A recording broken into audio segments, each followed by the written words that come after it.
suffering. No more will you go to the hospital and be rejected due to lack of money under my presidency.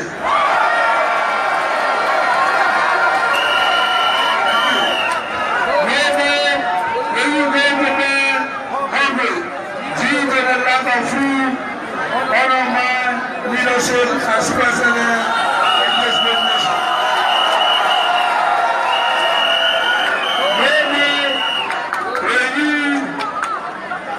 Certain ethnic groups feel that second-class citizens in this country under my presidency. I'm running for president of Liberia and not for president of a particular tribe, religion, or ethnic groups.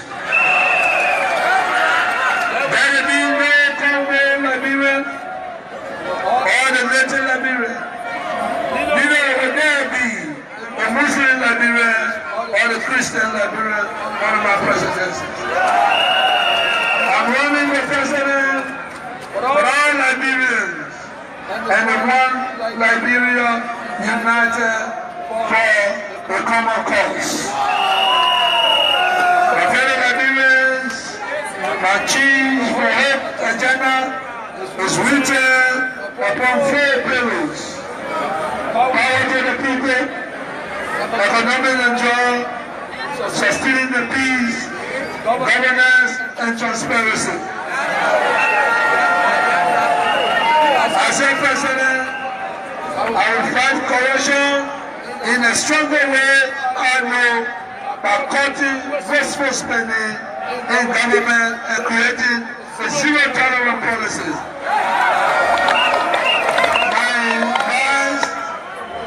Senator Manneh and I may be ready to say enough is enough to corruption.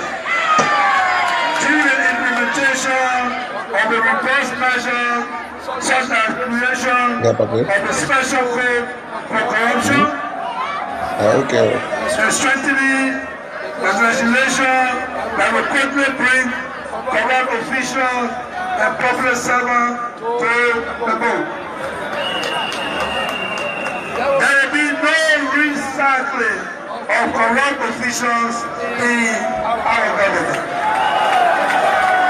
If we are found criminal of corruption, we will no longer work in our government. This is the promise to the Liberian people. We would like to acknowledge the president that as we proceed to run elections, the government. Hello, ladies and gentlemen, and welcome to Focus on Liberia. My name is Dennis Jai, and we are broadcasting from Atlanta, Georgia. Welcome to Tough Talking Thursday, and our topic tonight is the promises of candidate George Manneh Weah. We're going to be examining those promises to find out whether they are promises kept, promises broken, work in progress, misleading, or flat out lies. Welcome to me to discuss, with me to discuss on Tough Talking Thursday tonight. I have Mr. Mohammed Sharif, who's joining us from Philadelphia. Mr. Sharif, welcome to Focus on Liberia. Mr. Sharif, unmute yourself, please. Thank you for having me, Dennis. Thanks. I also want to welcome Mrs. Carl Famulet, who's joining us from Atlanta. Carl, welcome to Focus on Liberia. Unmute, please. Thank you for having me. Also joining us from Monrovia is Mr. Mohammed Dukle.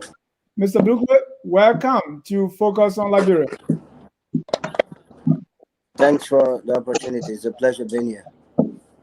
Last but not the least is the Chief Political Analyst of Focus on Liberia, Mr. Weah Cooney, who is also joining us from Philadelphia, just like Mohammed. Mr. Cooney, welcome to Focus on Liberia. Thank you. Always a pleasure to be here. And we want to welcome all our viewers from across the globe. This is Focus on Liberia Tough Talking Thursday. This is where we talk tough. We say it as it is. As I said, we're going to be looking at the promises of President Weah, or then candidate Weah. At the beginning of the show, we played the video. And let me start with Mr. Mohammed Dukle, who's first time on Tough Talking Thursday, and he's ready to talk tough. Mr. Dukle, you watched the video, you're in Monrovia, you follow these things closely. What's your initial reaction to this whole thing about the promises of Mr. Weah? And I'm asking this question because a lot has been said that Mr. Weah did not promise anything when he was running. Watching the video and knowing what you know, what's your opening statement concerning the promises of Mr. Weah? Well, again, thanks for the invite. It's always a pleasure being here to talk about the things that matter to Liberia.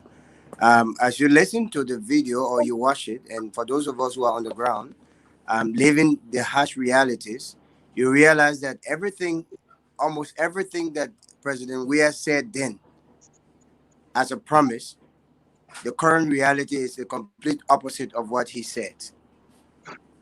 He talked about there will be clarity to citizens on freedom of speech, national resource allocation, government of inclusion, and we'll go into the list. But the reality just actually says the opposite of what is happening in Liberia today. So those promises were made on a campaign trail, probably to woo the people, to get him into office.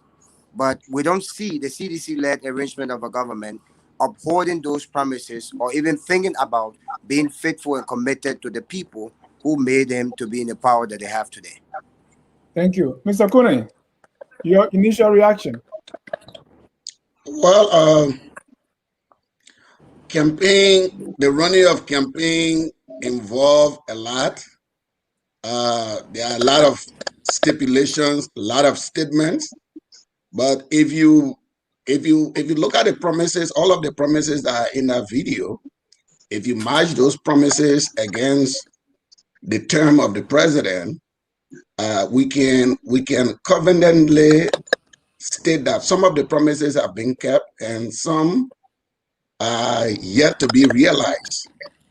And that is the fact. I mean, if you is promise on inclusion, is promise on eliminating the tribal politics of our time.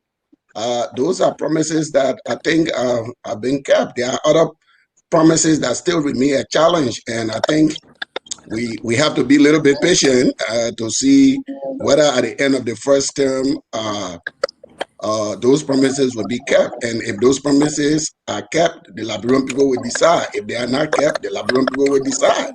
That is the beauty of democracy. Thank you. Carl? Yes. Go ahead. You watched the video and the promises of, so for tonight's topic, what's your initial reaction? I think it's possible that he was just saying what he was prompted to say.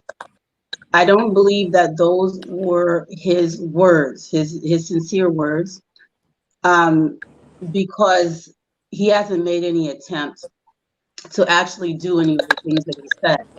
I'll just mention two, not to take up a lot of time, this concept of government of inclusion.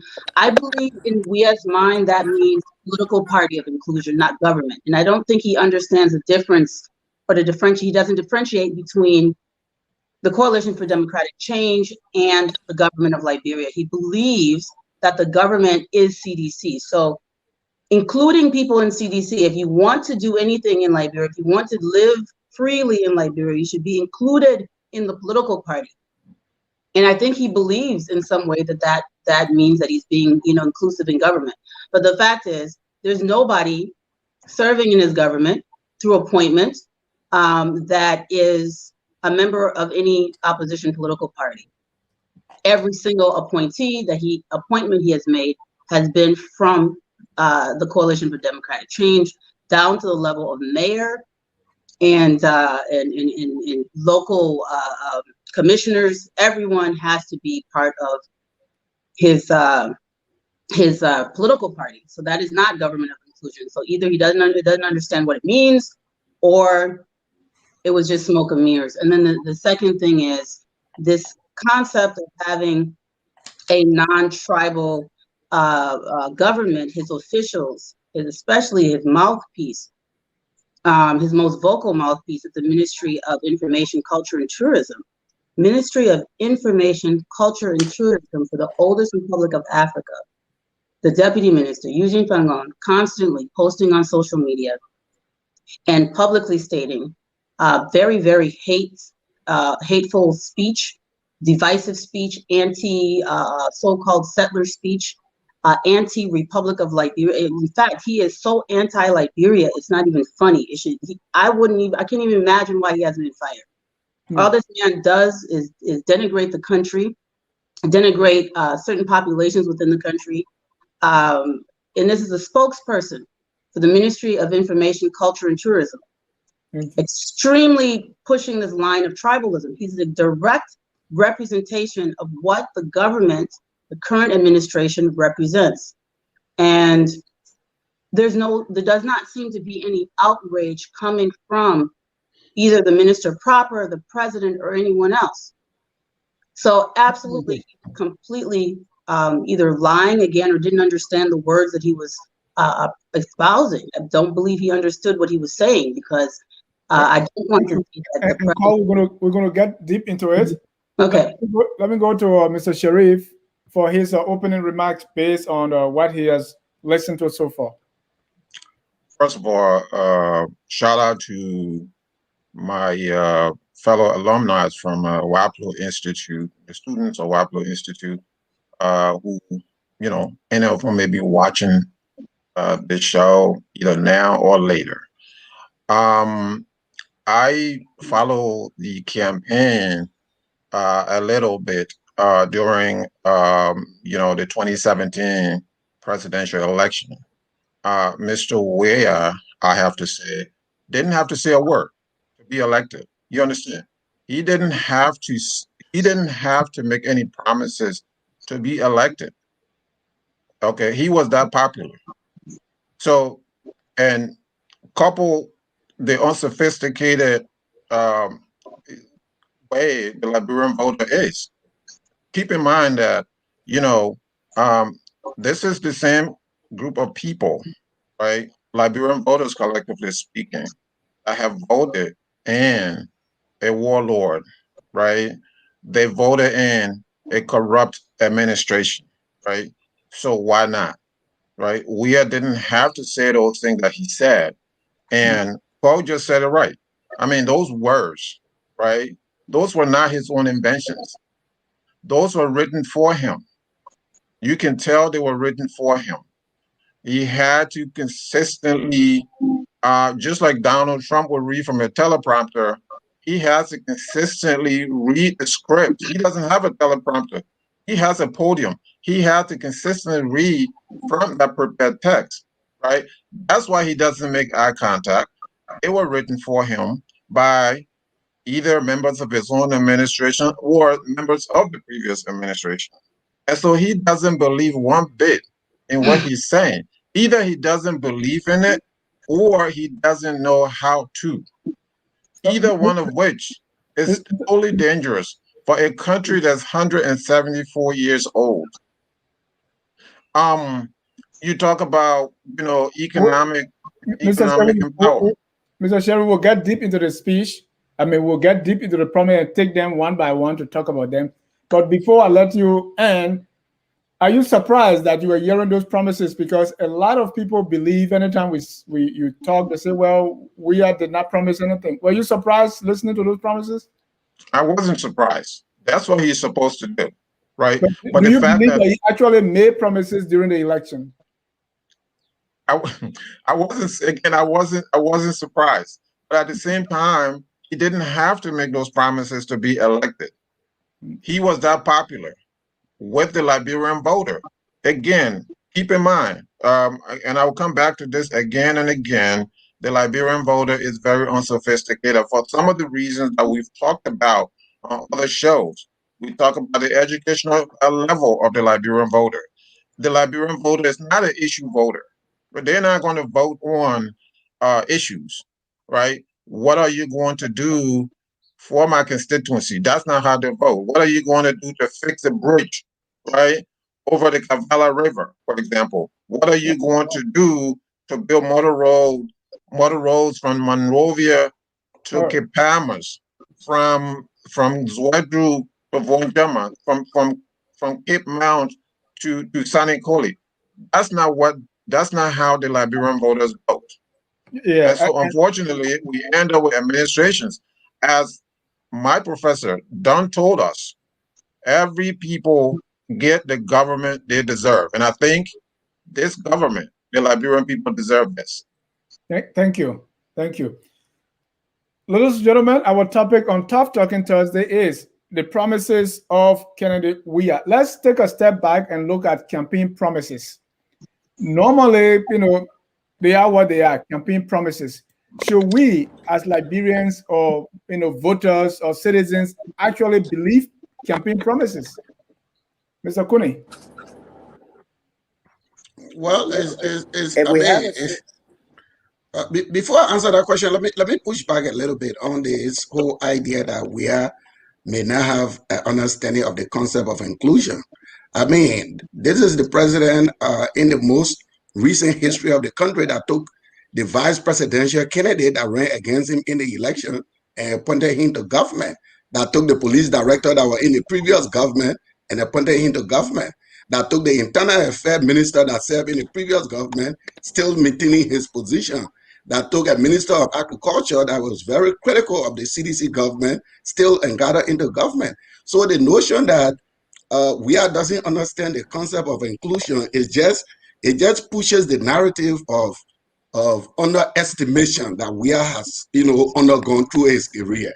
Every time he appears, people tend to underestimate him until he begins to deliver. So that is not strange to most people that follow Weah. He's always underestimated and he has to prove himself. He understands perfectly the concept of inclusion, or else how could he have made all those decisions? Where in the recent political history of Liberia, where the vice presidential candidate of the opposing side is getting a high-profile position in the winning government. So, as I said, who is that, Mr. Kuni? Just for our the candidate that was what the name? It just let me the guy who was the vice presidential candidate for Joseph Boakai. He's talking about Nukwe. Nukwe. Oh, okay. Nukwe. So right. You can't say that this man does not understand inclusion. There are people at different level of government that are not from the CDC. So let me go back to your point as to whether promises, people should believe promises. Yeah, I mean, people should believe promises based on, those who make the promises and what the assessment of those promises are by the people. But let's go back to the promises that the president talked about. We'll come to the promises. We'll pick them up one at a time. Yeah, so people should, it depends who made a promise to you. And the Liberian people believe the president. And like the brother said, mind you, the video that you play, it was not a campaign video. The video that you play was an election night speech. He had already gotten elected. So you were not making promises to get elected. He was already elected. No, Mr. Kuni.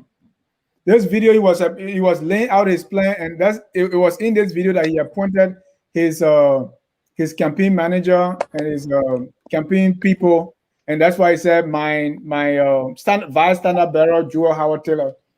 He didn't say president-elect. Let me go to you, Mr. Dugley. You were in Monrovia, and you heard those promises. Were people actually voting based on those promises that politicians were making, or what was it like? So let me first come to Mr. Coney, and I beg to differ respectfully that when it comes to the affairs of Liberia, we need to be very sincere with ourselves and also empathize the plight of the generations to come. We should not politicize it, because whatever happens today has a triple effect on the generation, on posterity. When you speak of Patrick Sudu being a tough sedition, a strong sedition who was just waiting for a time for a regime to take over so that he could surface. In fact, the appointment of I'm not talking about Patrick Sudu. I'm not talking about Patrick Sudu. I'm talking about Gregory Coleman. He said police director. I said Gregory Coleman. I gave you the chance. Listen, he said police director. Police director now is Patrick Sudu. I don't know if you don't know who is the police director, but the current police director from George Weah appointment is Patrick Sudu. Patrice Lumumba has been a strong citizen. In fact, his appointment is something that the UN and the army and others were not in favor of because he was not qualified. Given the list of people who were presented, he was the least. But because of his party connection, that's why he was appointed. So that doesn't justify. You speak of internal affairs. It was George Weah who said that he graded Ellen 80%. And Vanny Selly, being the son of Ellen, he was recommended by Ellen. And that's why he was included. So that's not an inclusion independently because you want different people to come. So the government itself has been lopsided. You say that in the speech, it says that no one ethnic group or no one tribe would dominate. But if you look, it's all CDC dominance, it's all crew dominance, and nothing else is there. But let's come back to the point here. I like the point you made. You said campaign promises, we should believe them based on who is saying it. And you have said it all. Because it tells me that you yourself, you believe, and you know that George Weah is not credible, he's not trustworthy. So whatever he told us during the campaign, we should not take it serious because you are not led by it. I see where you're coming from. So it makes sense.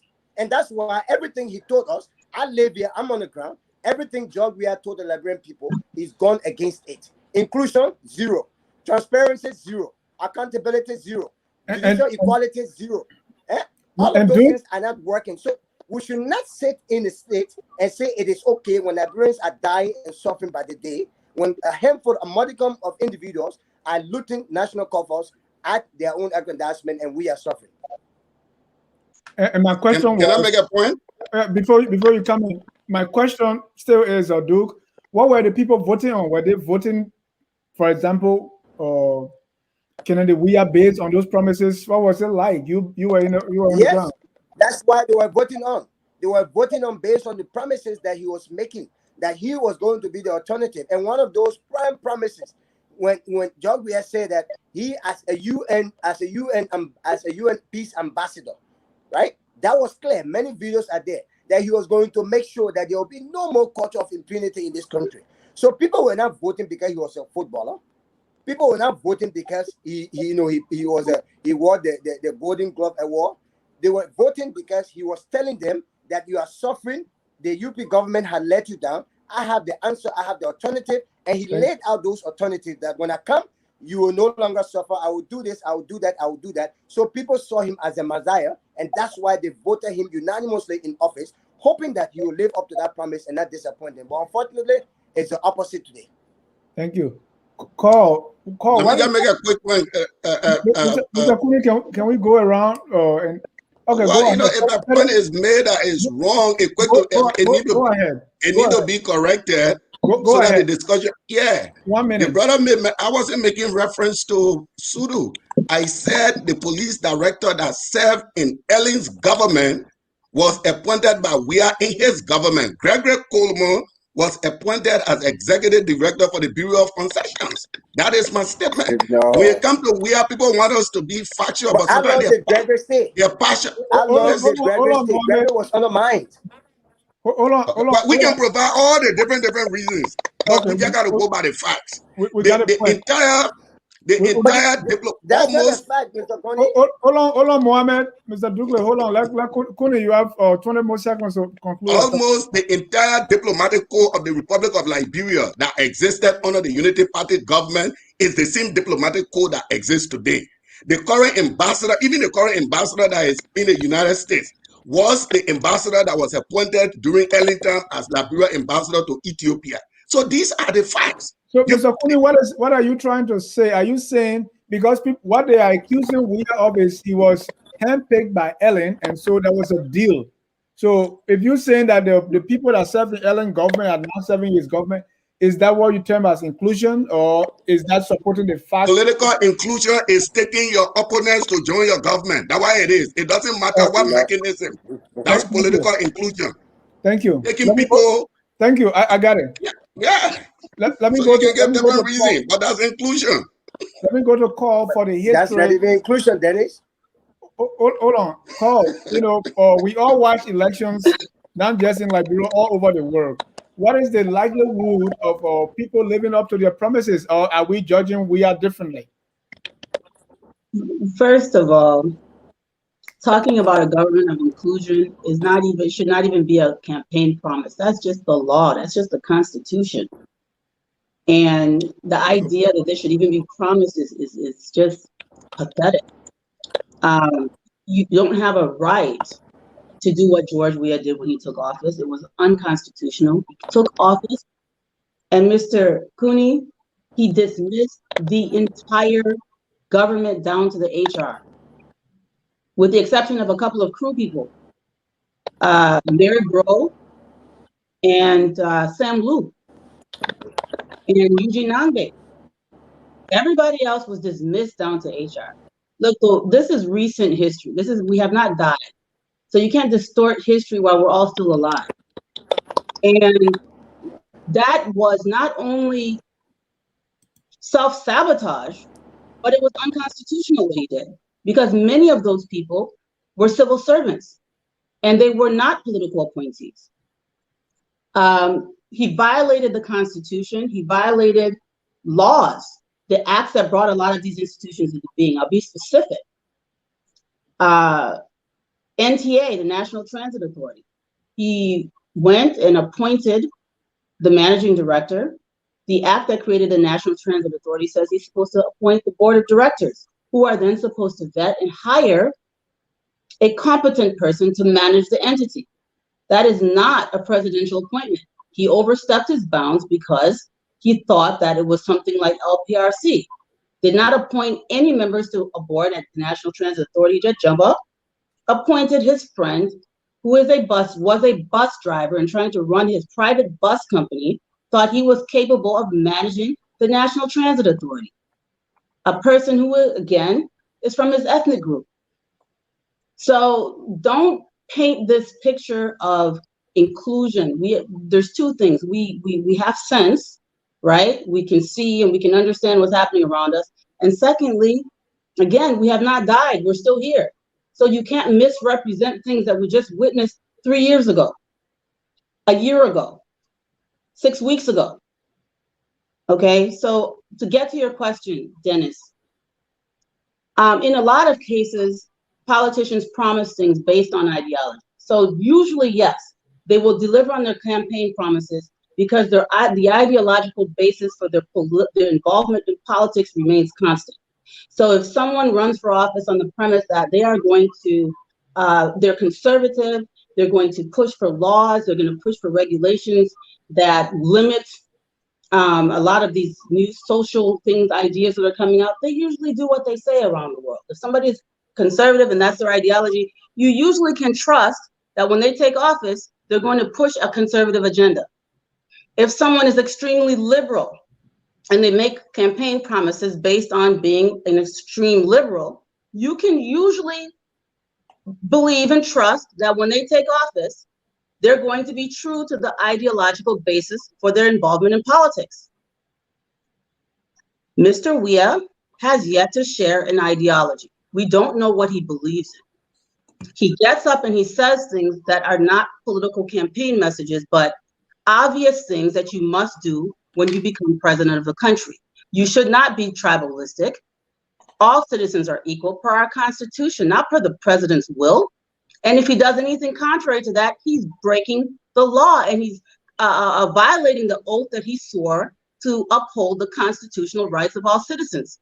So to campaign that, oh, when I take office, I'm going to abide by the law, I mean, it's a joke. And the fact that these are even considered campaign promises is embarrassing to the country. Of course, you have to be a government of inclusion. What else would you do if you're going to take an oath? That's what your oath is telling you to do. Thank you, Cole. Mm-hmm. Mr. Sharif. Yeah, so one of the things that Mr. Weah talked about during his campaign speech was... We'll come to the campaign speeches, but what I wanted to ask you is, let's look at Liberia. We're talking about Liberia. We're not talking about any other place, right? What is the history of people living up to their campaign speeches?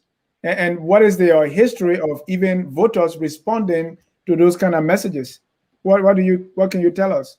I mean, let's look at, recent Liberian history. So that's prior to 1980. After 1980, I should say. Because prior to 1980, you basically had, you had this one-party state, right? After 1980, you get into 85, you have a multi-party democracy.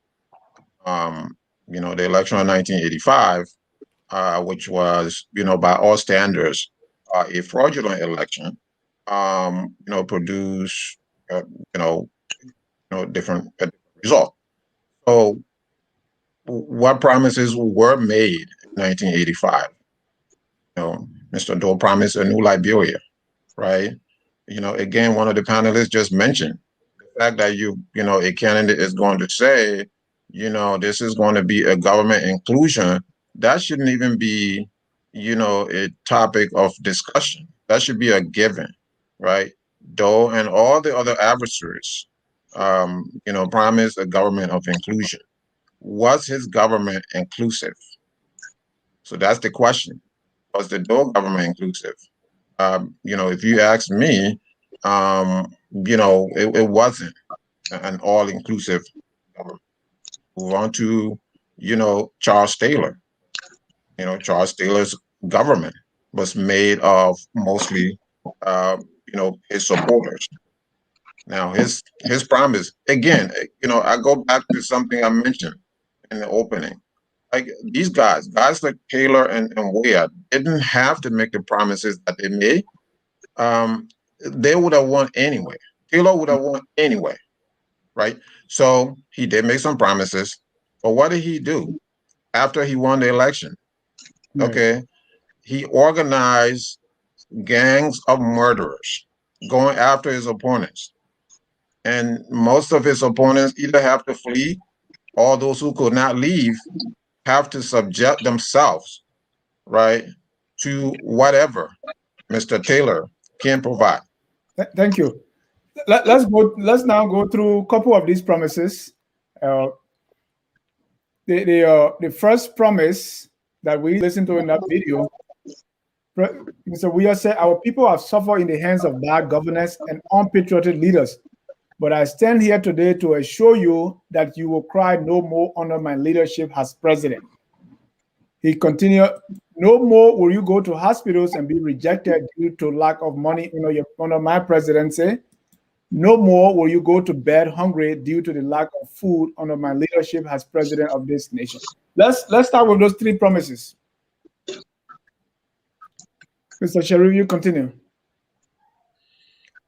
So no more will you go to sleep hungry.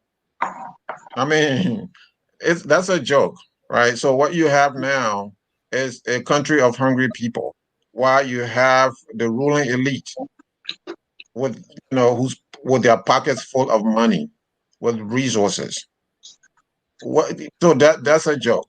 Mr. Weah promised a new Liberia where he's not going to recycle corrupt politicians. Those three promises. Right. Yeah, those three promises are: you will cry no more, you won't go to hospital and be turned around, and you won't go to bed hungry. Promises kept, promises broken, misleading, or work in progress. Yes. I mean, again, yes, and yes. I mean, they have all been broken, right? Those promises, if you're going to put it within that context, you're going to, if we're going to circumscribe ourselves to just those three that you enumerated, they are broken. Right now, Liberia is a country of hungry people. Why do you think the diaspora have to step in time and time and again to, support family members, right? To support the economy of Liberia? Because the leadership has failed in that direction. Mr. Kuni, those three promises. Yeah, before I comment on those three promises, let me just take 30 seconds of my time. Sure. The apologists of the 12 years of failure like to pretend that they kept promises. When people speak about ideology, what was the ideology of the Unity Party? What ideology did they rule with? before you asking George, we have an ideology. What were the promises kept? Ellen said she was lighting up Monrovia in 6 months. We are still planting light poles in Monrovia. Ellen said corruption was going to be public enemy number one. Corruption ended up being one of her favorite friends. So let us not pretend here. Like I said, George Weah is used to extreme scrutiny. But the good thing is he always pulls himself out of those scrutiny. The three promises you talk about, to be very frank with you, from my own perspective, they are very unrealistic. Even the most developed nations in the world cannot keep those promises. There have been hungry people in Liberia from the time I was a kid. There have been hungry people throughout. So it is unrealistic to say no child will go to bed hungry, no child. Those are unrealistic promises. Even the wealthiest nation on earth cannot keep those promises. But what is clear is that you see the president making effort in the direction of constructing health facilities throughout the country. You see the president making effort in the direction of trying to move our economy to an agro-based economy. All those things may not be yielding fruits now, but you see the government moving in that direction. Eventually, we hope that some fruits will be produced so that the people can benefit. So if you ask me, those promises, those are unrealistic. Even the United States can't keep those promises. That's all I can tell you. Mr. Dukley, let's look at those three promises. In the first place, let me say that we are not here to discuss UP. Liberians en masse believe that UP failed. And that's the reason why they looked for an alternative, and CDC promised that alternative. So in this discussion, let's talk about the failure of CDC and its ability to uphold the promises and not go back to compare CDC with UP. That's the first thing. The second thing here is that those three promises have not been upheld. Now, unless you tell me that Weah made those promises out of ignorance or arrogance, or he was not sincere. When you talk about no more people will go to bed hungry, it's not true. Even seditions, I'm not talking about opposition. Even seditions today are crying that Weah has let them down. I'm not talking about ordinary opposition Liberians. Seditions are crying, right? We talk about health facilities. That's not true. I'm on the ground. Of recent, the Zaza Hospital was closed, right? It was on the news. It was everywhere. People had to be paying money to get gas for generator for things to go on. So what are the health facilities that have been built? The hospital that he was building in his name, the military hospital, up to now is not even complete, it's not equipped, it's not functional as it was advertised. So the promises are not being kept. And the reason they are not being kept because you have a lot of ineptitude in this arrangement of a government. And that's why we say there's no inclusion. It does not mean that you don't have qualified people to do the work, but you have a bunch of people who are being compensated sympathetically because of their alliance to a particular party and not because of their qualification and what they bring to the table. And we must be sincere when we talk about this because their lives on the matter. There are people who go to hospital here, they have to be rejected. I listened to the video, he said, no more you go to hospital and be rejected because you don't have the fees. Go to Redemption Hospital. You have to buy almost everything for yourself. Go to JFK. You have to buy almost everything for yourself. Where is the government? Where is the intervention? Why did the people stand in the street en masse to vote for this government? And even today, you can see in the results when during the 2019 by-election, the Maserati senatorial election or the midterm election, you saw the people spoke out. These promises have not been kept. Another thing I want to bring here is this. Look, in Liberia, it is not, let me say this. People understood that Weah did not have any refined or defined leadership ability in the past, for which they would say, let's look at his track record and put him there. So it was solely based on those promises. And when you become the president of a nation, it is expected that you'll be honest, you'll be accountable, you'll be transparent in everything that you say. The people have a statement, they say, it is the red oil that makes you brave of the dry rice. How sweet the red oil, that will make you brave to eat the dry rice. Or if the Christmas will be good, you know from the eve. So if the promises that Weah made, he was not even sincere to himself, but it was a lip service to the Liberian people, that means we are doomed. And that's why we find ourselves in the situation we find ourselves in. And no one should try to sugarcoat it. I mean, this government will come and go, but our Liberian people will continue to suffer if nothing happens about it. And that's why these discussions should not just be intellectualized. People should empathize the conditions of the people who are suffering day in, day out of the mismanagement of the resources of this arrangement of a government. Thank you. Carl, I think Kuni is right here. I mean, why should anyone expect that nobody's going to go to bed hungry? Nobody's going to go to hospital and be rejected. This was unrealistic to listen to. Does Mr. Kuni has a point here? Well, he didn't, he doesn't have, I mean, what's the point? It's unrealistic. The conversation is about whether or not we have made promises he couldn't deliver. Even the simplistic things that are constitutional mandates, once you become president, that you take an oath to uphold, like government of inclusion, he wasn't able to do it. The first issue that I see in alleviating poverty or doing anything is to be capable of doing what you're promising that you're going to do. And clearly, not only is Weah does not have the capability, he thought, I don't know what he thought. I don't want to pretend to get in his head, but I believe that Weah has held a lot of ceremonial positions in the past, where his responsibility was to show up as a celebrity, take photographs, cut ribbons, hug people, pick up people's babies, and just be a charismatic superstar. And that is what I think got him to where he is, more so than his promises. People loved him. People still love him. I mean, I'm a big George Weah football player fan, right? I'm a fan of Weah. I've been a fan of Weah since I was very young. But that does not mean that I believe that he would be a competent president, because I understand what a president is supposed to do, especially in a country that was as devastated as Liberia. It is more difficult to be president of Liberia than to be president of the United States, because a lot of the mechanisms are broken down. And then you also have very weak legislature.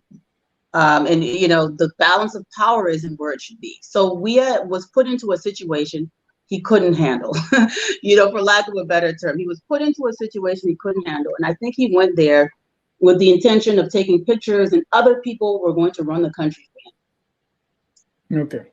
And one last thing I want to say, the other people that are running the country, the people that he's appointing, he's not appointing people based on their ability to do what he wants them to do.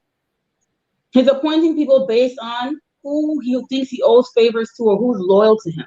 This is a recipe for disaster. You want to compare this to the UP government? There's no comparison. Did UP fail a lot of things? Sure. Judge the progress that was made from 2006 to 2017. Measure the progress.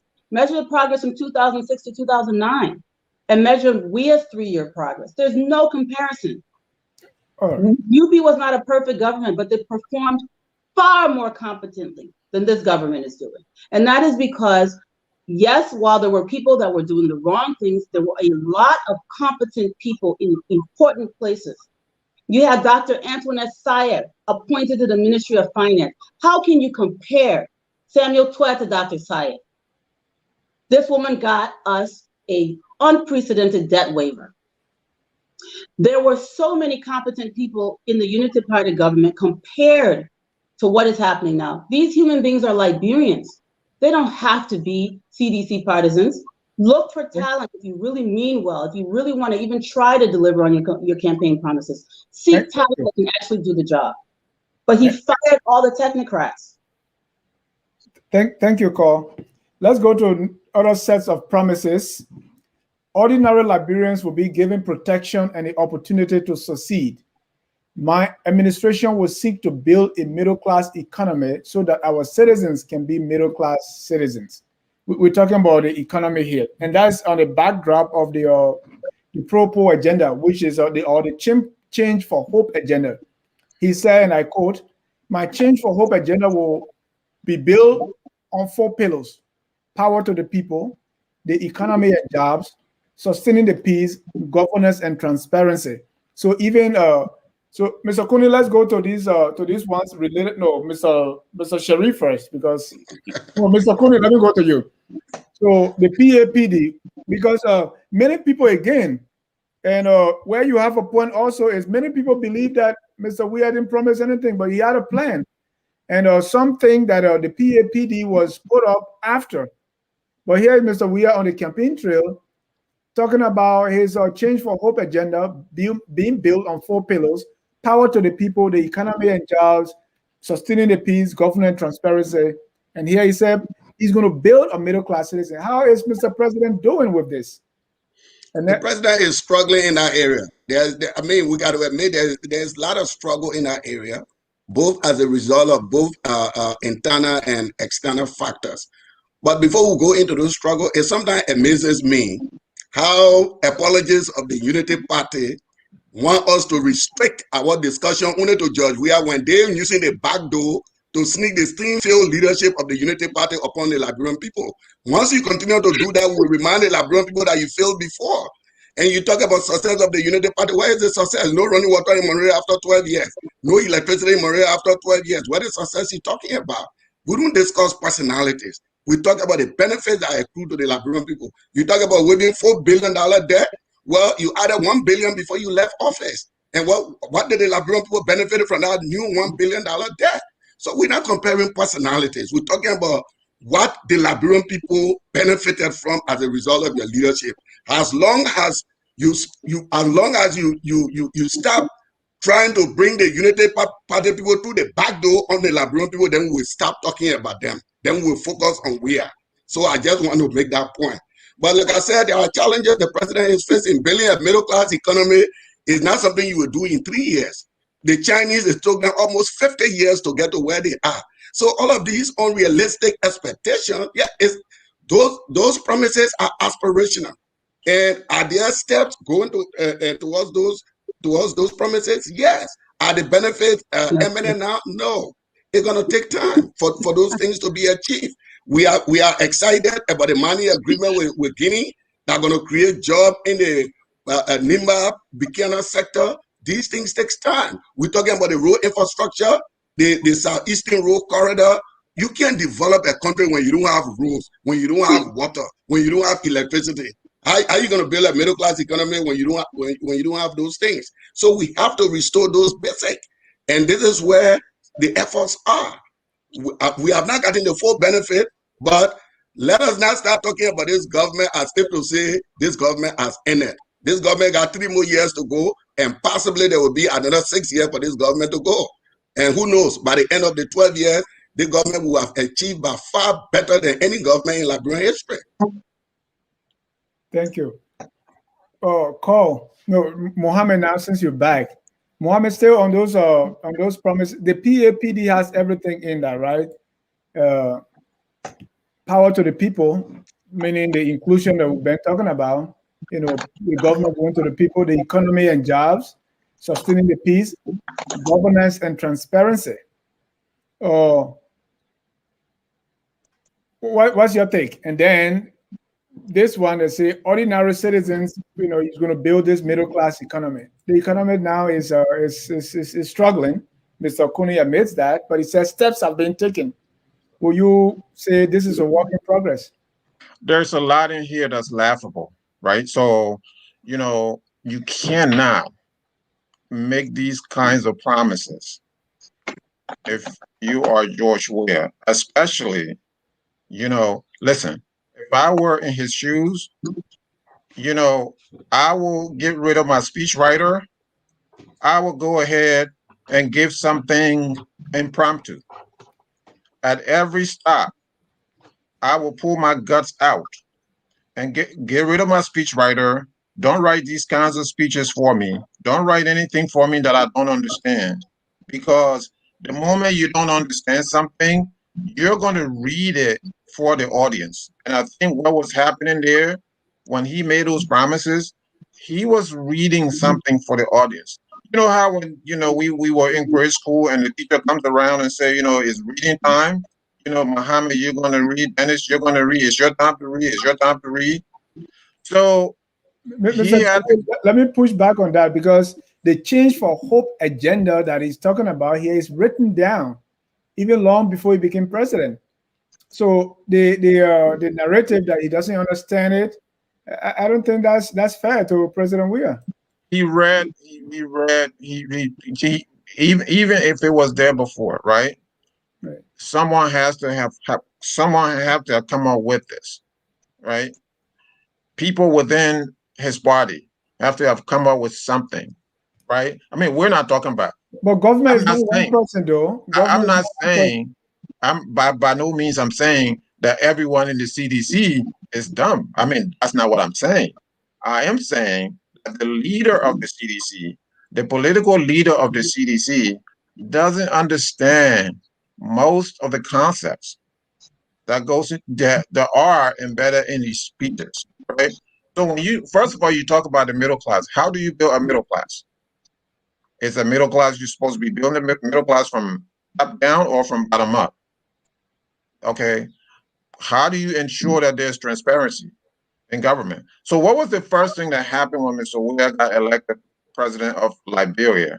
The first thing was he went on a personal property, construction spree, right?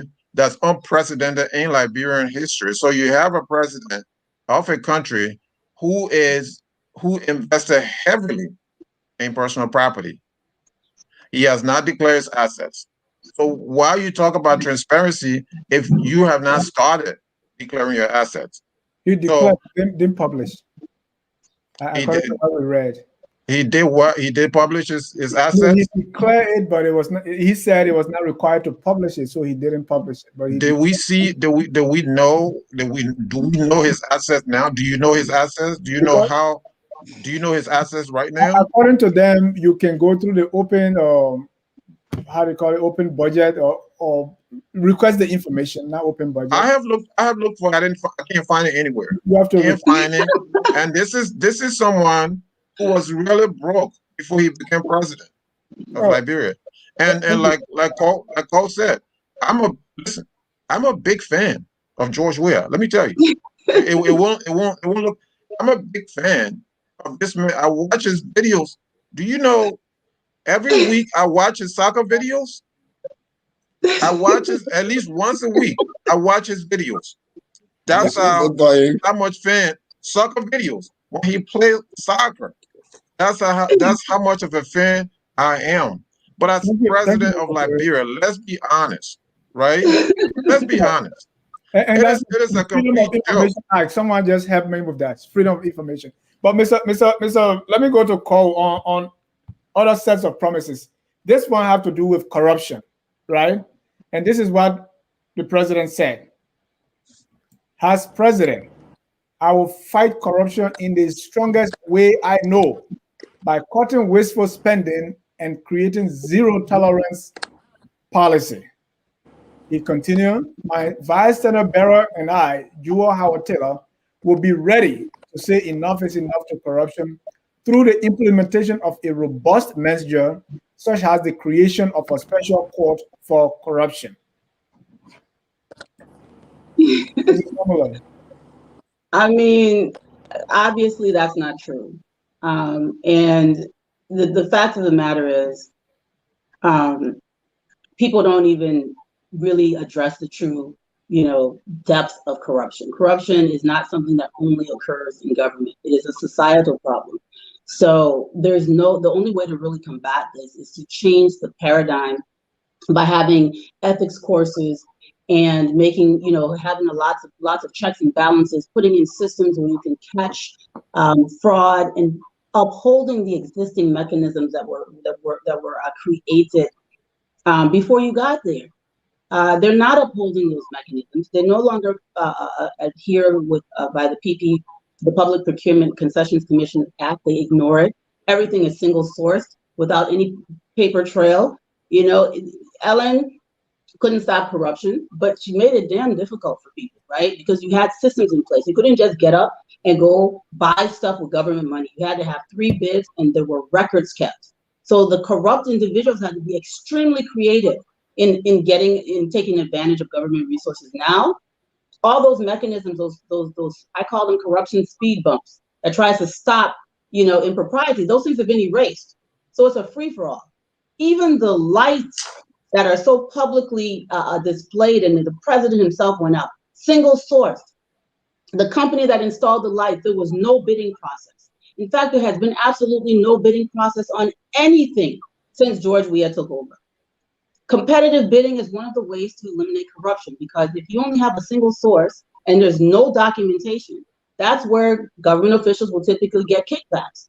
All those mechanisms that used to be in place are gone. The other thing I want to talk about, Mr. Cooney brought this West African rail integration as if it was some kind of Weah administration creation. This process began in 2014. It is a slow process, and this is not a government initiative.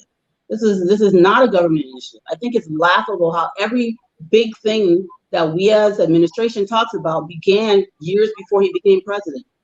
This rail integration issue is not necessarily going to create jobs for Liberians. The only thing it's going to do is give a little bit of concession money to the national budget, because this is an extractive industry in Guinea, a corporation that needs to access a port much quicker and easier than they would if they had passed their ore through Conakry. It is a greater distance. So they found it easier to pass it to Buchanan because the mine is just north of Nimba. That is not, a huge benefit to Liberia to even mention and be rejoicing about. There's many things I could say that should be critical of this. You're building a rail from Guinea to Buchanan. There should be provisions for passenger and cargo transport for local people. That would be impressive. Those were some of the things that people were advocating for in 2014 that have all of a sudden been left off the plate. Why now when the final document is being signed in 2021, the positive things that were included in the drafts in 2014 and 15 and 16 have been removed, and now there is no obligation for them to include passenger rail or any other form of transport. So this rail is running through our agricultural center, and people who were in the previous administration, technocrats that should not have been fired by Weah, have been removed from government. So there's no continuation of talent, of intellect. There's no institutional memory to say, hey, thank you, Mr. New Minister, by the way, in 2014 and 15, we have put these things in place so that our people could benefit. Don't move it from there, but then move the people. Thank you, Carl. Let me go to Mr. Dukley. Mr. Dukley, and you can respond to anyone, but I want to give you these two. The president said, no more will certain ethnic groups feel like second-class citizens in this country under my presidency. I'm running for president of Liberia, not as president of any particular tribe, religion, ethnic group under my presidency. To what extent have the president lived up to those promises?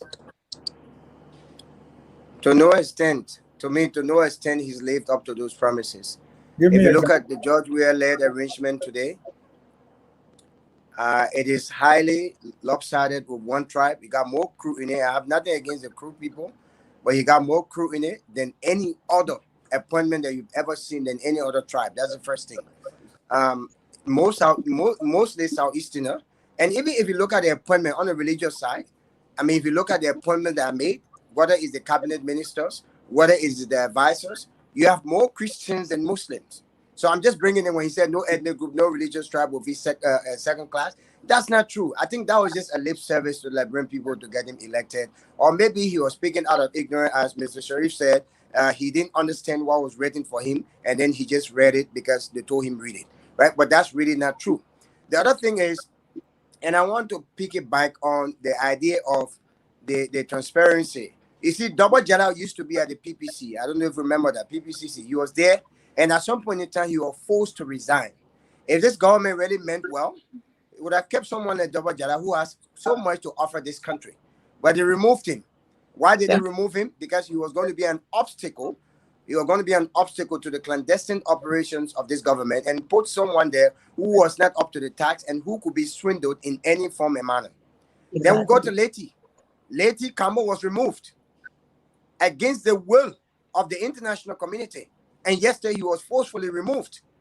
If this government meant well, this government really stood for transparency and accountability to fight corruption, I don't think Kamo would have been removed.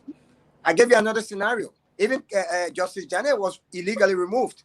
Why was he illegally removed if this government really stood for judicial equality? So I'm picking back on the fact that this government does not have any spine. Let's talk about intention to fight corruption. This government does not care about judicial equality. This government does not care about inclusion in terms of the plight of the people and people being represented at all sectors. Let me also say this. One of the major problems we see in this government today is high level of incompetency.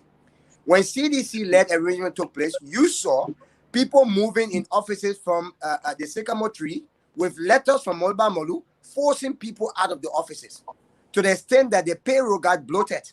You had 2-3 persons for one position and only one was qualified and 2 others were not qualified, but they were seditions. I'll give you a living testimony. We are the ones who set up the National Disaster Management Agency, the NDMA. You can do the research for yourself. I mean, we were vetted by the UN, and it was on a pro bono basis. We set it up, and the UN said, let these people be there and run it for the first year so that it will stand up. They wanted to do so much when it comes to disaster management.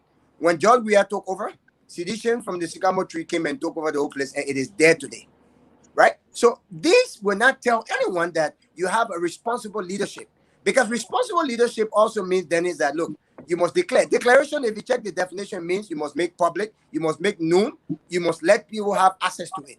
So a responsible leader who really cares about his record, you should have let us know what is your closing balance in terms of your wealth for your own safety if you had wealth. But you didn't do that. You said you declared it. And the declaration, the essence was for the public to know, and it was not made known to the public until you started breaking down your houses, building new houses, and then you come and say, oh, I declare. That was not fair to Liberian people. Thank you. So we have a long way to go, and the way to solve this problem is, look, Liberians, let's begin to vote people not based on the depth of their pocket, but their track records and the experience and qualification they bring to the table, and not just rhetoric, because that's what George Weah gave us, and we are suffering today in this country. Thank you. Mr. Cooney, this appears lopsided, so because all three said no promise kept, and you are the No, only I can't handle that. No, so I want to give you time to respond, because we talk about the corruption factor, the economy, of course, you talk about that, and also the middle class and everything else, and the ethnic groups.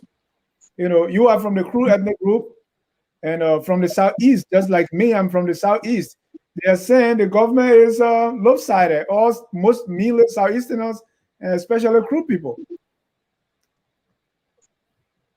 You know, I sometimes, not even sometimes, almost every time I hesitate to address the tribal component of these discussions, because sometimes they are made out of different motivations.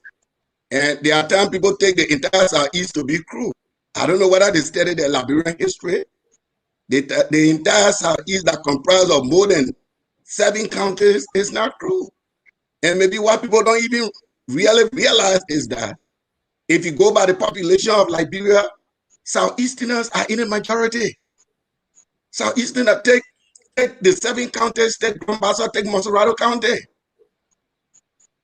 Those are Southeasterners. Southeastern is not Kru. Yeah, Monserrato County is predominantly Southeastern. It's predominantly Southeastern. The Bauta people, the Kru people, the Grebo people, the Day people.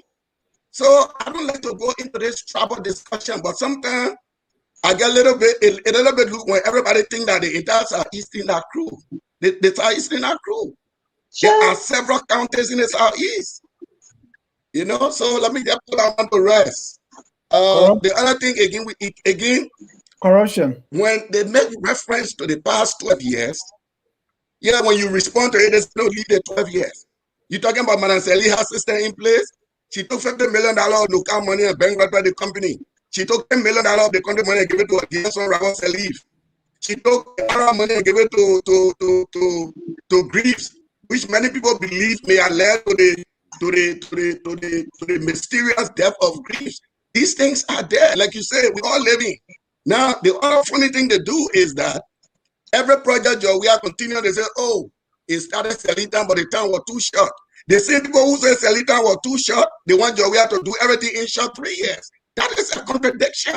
That is a contradiction. So, the fact of the matter here is, I've been able to stipulate, there are some people who want the Liberian people to believe that since Jowiah was elected president of Liberia, nothing positive has happened in our country. I disagree. There are promises that are kept. There are promises that has not been kept. There are challenges along the way. And I'm simply saying, let's give this man a chance to complete his term. And if those the Liberian people will do their assessment, they will do their evaluation. But to say that since Joe Weah become president, nothing positive have happened in our country is totally untrue. I'm not prepared to accept that. And no Liberian will accept that either. Thank you. Dennis, may I interject quickly? I want Sharif to come in because he keeps talking about Waplo Institute from Kilipo, so he knows a little bit about. I just want to make a quick point. All right, go ahead, make a quick point, and then Mr. Sharif, you will conclude on this. I just wanted Mr. Connie to know that instead of everything that you enumerated that the UP-led government did, in spite of all of that, it was the same CDC-led government that graded Ellen Selim 80%. If you go to school and score a mark of 80%, then you have done extremely well. So was that done out of deception or out of ignorance? This is something is the politician, you know? You graded Ellen Johnson Selim 80%. That means she did really well. You don't have anything to cry about. Well, let me know. What's the argument? The second thing I want to let you know, your definition of Southeastern is just completely. I guess Mr. Connie is just a George Weah. You know, they got two kinds of seditions. They got seditions, they got George Weahs. Seditions sometimes will reason and say it is right, and George Weah don't see anything wrong with George Weah. So I think Mr. Connie is just one of them, and I could understand that. Okay, but quickly, let me tell you, like I said, George Weah is a politician. His grading of early 80% is 100% a political statement. So you can interpret that any way you want to. All right. Let us not. I didn't say lie. I said you make a political statement. I mean, George Weah is not reliable. Let us not go, Mr. Sharif. Comment. But you didn't define the Southeastern. You disagree. Southeastern is not true. You say you disagree, but tell me, is Southeastern is true?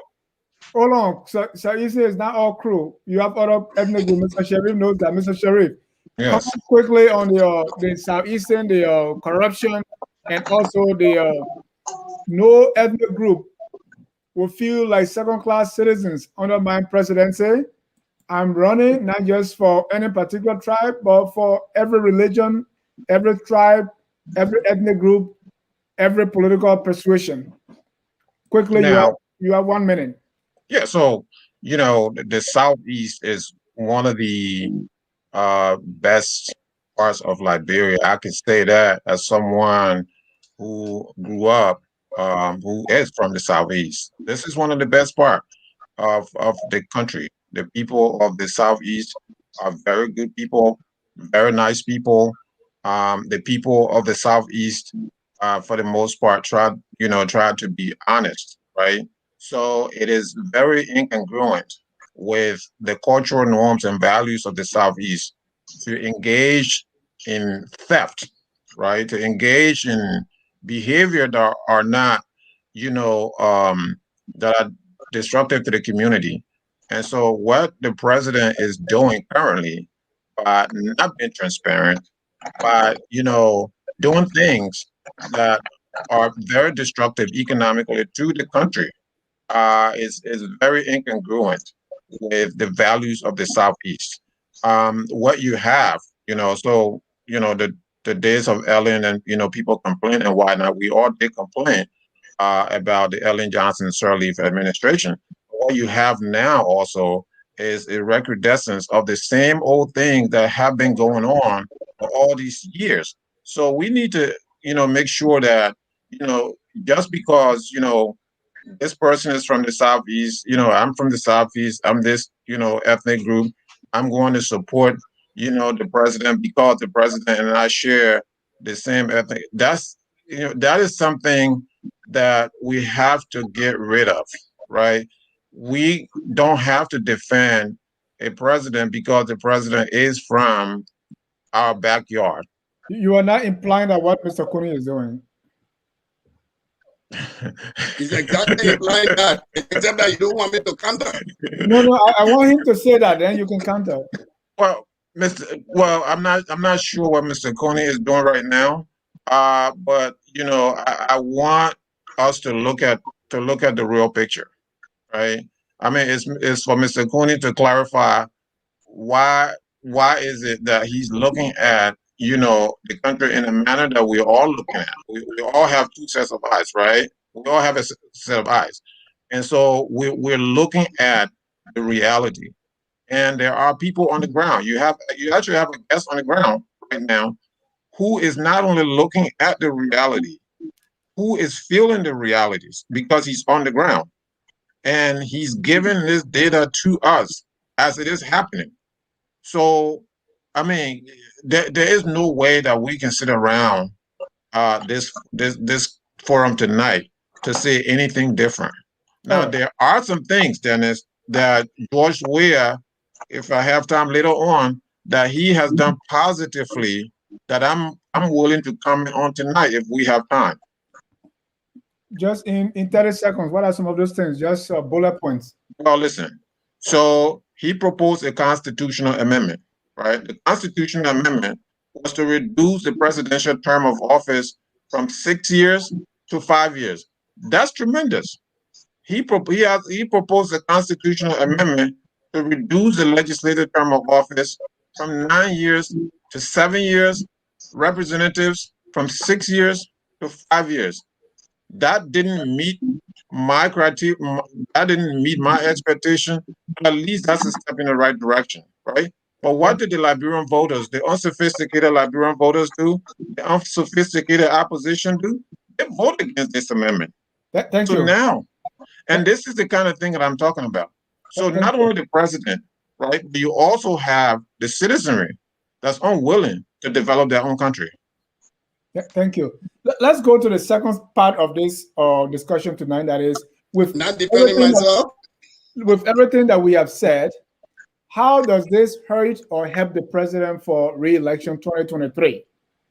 If we think the president has not lived up to his promises, he had failed in his promises, the campaign promises. How does it hurt him? How does it help him? Or would it not matter at all? Mr. Kune. Yeah, before I go to that point, it sometimes amazes me how anybody from the Southeast that agree with George Weah is immediately tribalized. But we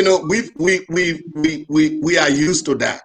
Once you from the Southeast, you say anything positive about George Weah, especially from propagandists and apologies of opposition figure, you are tribalist. It doesn't hurt me. It doesn't go anywhere. Like I said, the country is going through tough times. There are positive things that are happening in our country, and there are challenges our country is facing. There is no Liberian that will say that because of George Weah's presidency, nothing is happening. People are going in the market, people are selling, people are going to school, people are living their life. So to bring an opposition lens here to say that there is doomsday in Liberia because of George Weah's presidency, and because I'm from the Southeast, I don't agree with you, so it make me a tribalist. You can't have that thinking. It doesn't really bother me. You find the same people who will be beating the trouble drums of their preferred choice of candidates. Nobody tribalizes them. But when it comes to this George Weah man, the only way you are a good Southeasterner is if you curse at him, is if you disagree with him. I'm too mature and too sophisticated to be intimidated by that kind of scenario. I've gone to different forums, and it don't really move me. I believe the president is doing the best that he can do for the country. There are serious challenges that face the country. The president is midway into his term.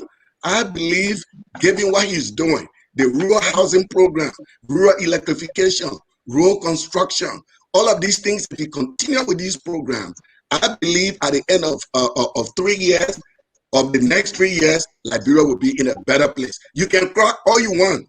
Ellington, Liberians were hungry. Liberians were turned away from hospital. Mr. Kune, would I help with his re-election or hurt him?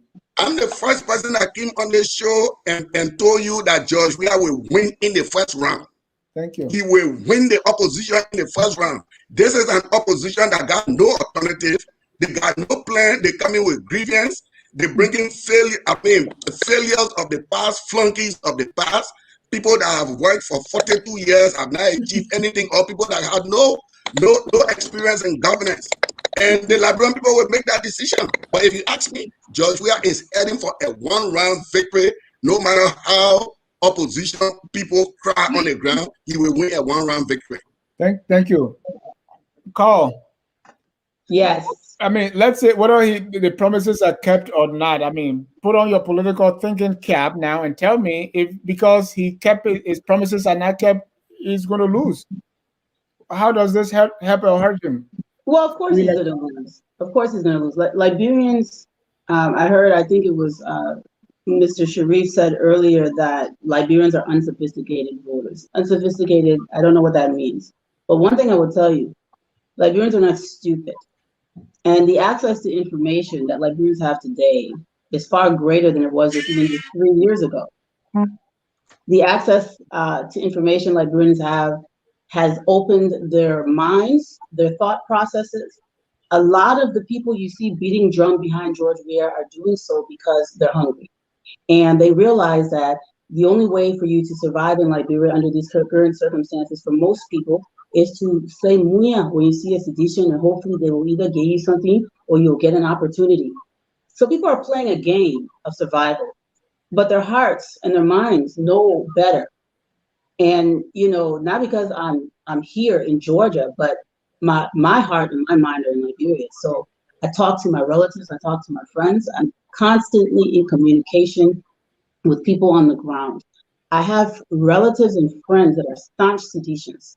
I have relatives and friends that are behind, have been behind Weah since 2005. And they have been tremendously disappointed with the level of incompetence he's allowed, with the types of people that he has promoted, down to the protocol that is around him. Dresses like she's some kind of militia person. This is the chief protocol for the president, and walking around like she's a member of some militia. You've got Sekou carrying weapons. You've got the complete dysfunction and disrespect, not only of the office of the presidency, but of the government and of the people of Liberia being carried out by George Weah is unprecedented. Unprecedented disrespect of our country and the values that we uphold. You have a president that openly has girlfriends arguing in public. You have a president that has dragged the image of the Liberian presidency. It's become such a mockery internationally. There's comedians in countries like Nigeria with almost 1 billion human beings laughing at us, referring to our president, telling people, hey, when Mosquito loses girlfriend, you look for George, you blame it on George Weah. I mean, this is not. I never heard that. Oh my gosh, I will send it to you. It's hilarious. But it's not funny. It's funny, but it's not funny. If it wasn't our reality, it would be hilarious. But this is our president, this is our country. And the shame, because of the lack of maturity and proper conduct while in office, and it stems from the top, but of many government officials.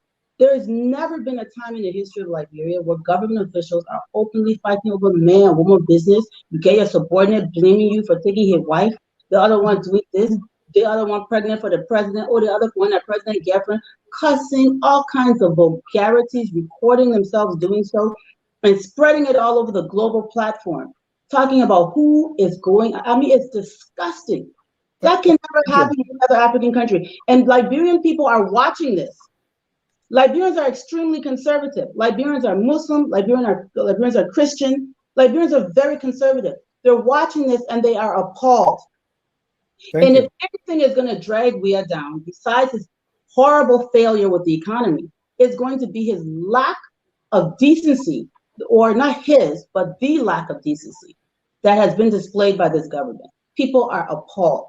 And for me, I mean, I feel sorry for Mr. Kumi because he has to pretend that things are okay, but they're not. And he knows very well they're not. Mr. Kumi does not conduct himself this way. And I don't think he would condone this conduct of anyone, but he has to defend Weah. It's not okay. It is not okay for George Weah to be singing Wookie Wookie to a young woman who then goes on live and says, oh, if I sleeping with a president, so what? And he did a song singing. I mean, it's just, I could go on for hours, but I'd rather. Thank you. Let's start pretending that Liberian people are going to vote and reinstate this kind of embarrassment on themselves. Can I get 30 seconds? Just jot down your points. Let me go to Mohammed Dukle to tell me he's on the ground, and based on what we have stated, what he has saying so far, based on those promises, is Mr. Weah going to win a second term? You can hold on, Mr. Dukle. You can unmute yourself. Go ahead. I just wanted to give you a list I'm going back to Mr. Coney quickly. US President Dr. Nelson is crew. NPA Bill Twawe is crew. MFDP Samuel Tua is crew. LRA Bostamo Dona is crew. The Solicitor General Serena Silva is crew. I can go on and on and on. All crew. And you telling me it's a government inclusion. I just wanted that argument to be laid to rest. The second thing here is that George Weah said something. George Weah said something in his inaugural speech that he should not be judged by the correctness of his grammar, rather the quality of the decisions he makes. What quality decision has he made since then? Because quality decisions should lead to quality results. From the time he got there, the GDP has dropped. Liberians have become poorer than they were before. You're going to be a government of national unity, but we are more divided today, right? So all of these factors are culminating into disgruntlement. And it was clearly seen during the midterm elections that places that were considered to be George Weah's stronghold, Monserrado County and other places, he lost. The sad thing about it is that as a leader, you live and learn. When you go through elections, you come back together and understand why did we lose and try to correct your tracks. But that is not happening. When you borrow crowd from Monserrado, taking national resources, following you all over the places in the name of popularity, does that make you to win an election when the people are poor, when the people are dying hungry? So, George Weah is not going Mr. to win another election. Right. No, I'm coming 1 second. Yeah, when you come to not going to win. He the also based said on something. this, based on those promises being kept or not kept, what will happen? No, the promises that he will not, because Liberians are not what they were before. And that's why I said, if John Weah would win based on quote-unquote ignorance of Liberians, if that's a perception, then he should wake up from his dream. Because Liberians are now telling him that, look, we are not as stupid as you thought we were when we put you into office. I gave you a common example. I was in Bumi the day George Weah traveled for as a country tour. The only people you could see welcoming George Weah, and I challenge you to look at the video, were students who were in public schools who were forced to stand out. Liberians did not want to go see George Weah. That is a clear indicator that they have learned a lesson that come 2023, he's going to be a one-term person he will be done with. George Weah said that Liberians will not be spectators in their own economy. I agree. He was 100% right. Because as a spectator, you can see what's happening on the field. But you know what? George Weah has kicked the Liberians out of the field. They are not even spectators anymore. So they can even spot the football. Let's talk about know why the game is being played. Foreigners have taken over the entire stadium. So he is not going to be re-elected. Liberians are disgruntled, and he's not doing anything. He and his cabinet, they are not doing anything to correct these mistakes. Therefore, George Weah, sadly enough, but interestingly for Liberia, is a one-term president, and that is nothing else can change it. Thank you. Mr. Sharif, you consistently say the Liberian voters are unsophisticated. I disagree with you. I believe Liberians have been voting on the issue. Even when Taylor won, I mean, I was so disappointed, but when I got older, I realized that they were voting based on what mattered to them at that time. So, but if we will continue with what you're saying, that Liberian voters are unsophisticated, based on what you've said so far concerning Mr. Weah's promises, is it going to hurt his second term bid or help him? Yeah, I mean, he's already hurt, right? And when I say Liberian voters are unsophisticated, you have to go back to our most recent election. Charles Taylor was elected with a slogan. The slogan was, "You kill my pa, you kill my ma, I will vote for you," right? There's nowhere in West Africa that has ever happened. There's nowhere in Africa has ever happened. Nowhere in the world that has ever happened. I don't know in recent history that you have people, voters, actually chanting, "You can kill my father, you can kill my mother, but I will still vote for you." And true to form, they voted for Charles Taylor. Charles Taylor didn't have to make any promises.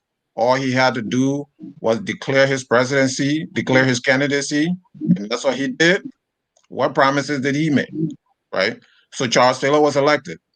In 1997, post-Taylor, in 1997, was it 1997 was Taylor's election, right? So right. 2005. In 2005, keep in mind, George Weah actually won the first round of those elections. So tell me if that is sophistication. George Weah, what did he promise voters then? For beating Ellen Johnson Sirleaf and a lot of credible candidates, a lot of heavyweights in that election. And then, of course, we get to the second round, and, you know, it is debatable, you know, one side or the other. Some believe that, you know, he won the second round. But I'm not about that. I'm about the decisions that we've made, Liberians have made in recent times. So fast forward, post Ellen, right? We are again, okay, is given the mandate by the Liberian people. So I know right now that he is hurt because of the fact that people now know who he really is, right? They've given him the opportunity, so he has not performed. Cole said it right. He has degraded the office of the presidency. I heard the other day that he flies around in a private jet to Ghana to visit his girlfriend. Where in Africa do you see this? That the president of the country flies around, okay, and the Ghanaian authority had to complain about this. I don't know this for a fact, but this is something I heard. Okay, and you have these women, right? These ladies fighting, okay, on the internet for the president of the republic. And this is something that is unacceptable. We didn't see this for William R. Grover. We didn't see this. Even Samuel Doe, who was also a player. Samuel Doe was somehow discreet, okay, compared to this dude right here. So we have a trouble. Okay, we have a trouble when you see the level of immorality, the level of degradation. Okay, again, the whole thing is rotten. So that is what's going on, and you know, it's unacceptable. And I hope that, you know, I will be proven wrong, because I've consistently said the Liberian voter is unsophisticated just based on all of the analysis that I've just, you know, submitted tonight. So if they make a different decision in 2023, I like to be proven wrong. I like to be proven wrong, to be honest with you.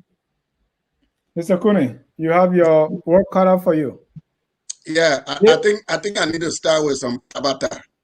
You know, for Brother Ducle, for Brother Ducle to name about, according to him, 4 crew people in the government of about 4,000 is one of the greatest tabata on the show. And it's not 4. I just named few.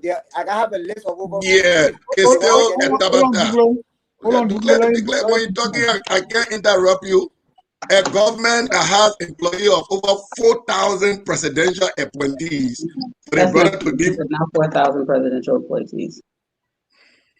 Go ahead, please don't interrupt Mr. Cooney. I mean, you can't even protect me. There's not 4,000 presidential appointees. I apologize. For a government that have over 4,000 almost presidential employee, for the brother to name about 4 persons that he claimed accrue, even though if you look at it, maybe those crew they come from different countries, is one of the greatest tabata. The other tabata that I see on the show tonight is the fact that Weah, who was born crew, because he support a president who is crew, so he has some travel motivation, is another, you know, tabata. I really don't want to give credence to that. The second tabata, the other tabata I want to talk about is that George Weah is not, that the people don't want George Weah. You know, and this is the reason we are projecting a first round victory. Let the opposition sleep on the fact that the Liberian people don't want George Weah. Let the opposition sleep on their elite analysis of our people, calling them unsophisticated. George Weah is with the grassroots. He's interacting with the grassroots. Interpret his every activity within your elite lenses. That when this president sing with his people, you say it's demeaning to the presidency. When this president play football with the people, it's demeaning to the presidency. We want the opposition to continue that. They're not talking issues. You think the Liberian people will go vote George Weah personal life? Is that what you're going to take to the electorate? These are some of the reasons why we are projecting a first-round victory. They don't have anything to provide the Liberian people. First of all, they failed for 12 years, nothing to show the Liberian people. And the president, and the other point I want to make, like Kuni is pretending. Kuni never pretend. What I'm doing here is not a pretend. I'm not pretending. I genuinely support the president. I genuinely believe that there are positive things that are happening in our country. I genuinely believe that there are challenging things. Our people are going through challenging times. Our people are going through difficult times. But I also believe that there are good things happening in Liberia. So it's not a pretense. And to call it a pretense is maybe having limited knowledge about me, because I don't pretend anything. Again, I totally reject the idea that because the Weah is president of Liberia today, Liberia is in a doomsday situation. I gave George Weah the credit based on where the country came from. For 173 years, we are still planting lipo in our capital city. Now in my hometown, Kabada. For 173 years, we are still talking about taking care of the sewage, despite all these accomplished people that have been talking about here today. It is from that standard that I'm measuring George Weah performance. So all these things, a lot of talk on the show tonight. Thank you. Let's bring in our viewers to comment. Let's bring in our viewers quickly. Kenny Tisui, wow, Big Brother Douglas, 80% marked by George Weah. Did you take that in the literal sense? Only a rookie to politics can advance that notion that the statement was not deeply a political statement. Budu Duese, Southeasterners are very corrupt and arrogant. He said Mr. Kuni has turned himself into a sycophant.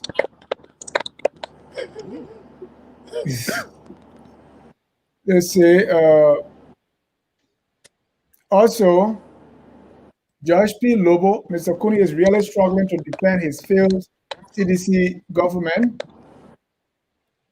The LNOC, 400 million for electricity, Cowell Road distribution to the public, 22 million, just to name the list. I don't know the rationale behind that. FOL, your panelists, please comment on how does one who will be implicated and evidence abound that will be brought and shown against such persons for committing corruption. George Weah and CDC collectively have done too much damage and no amount of their U-turn can repair. We can only pray that enough of Liberian voters will ignore their hunger situation come 2023 to kick out of office these CDC thieves. He's calling them thieves. Those are a few of the comments. Let's see, let me see one from our YouTube viewer. Sorry. Not to defend, but the success of an administration is measured in hindsight. The sad truth is that we can fully determine the success or failure of this current government until the end of the term. So you can, Kwame Weeks is the Lena boss. Is a great point, sir. I think that's for Mr. Kuni. So, Mr. Kuni, you have something here going for you. Those are some of the comments. Let me get your, okay. Bill Chue is not cruel. Bill Power, but and also Samuel Tue is Grebo not cruel. That is what I'm told. All right, let's get your response to the comments. Let me start with, okay, let me see one comment here.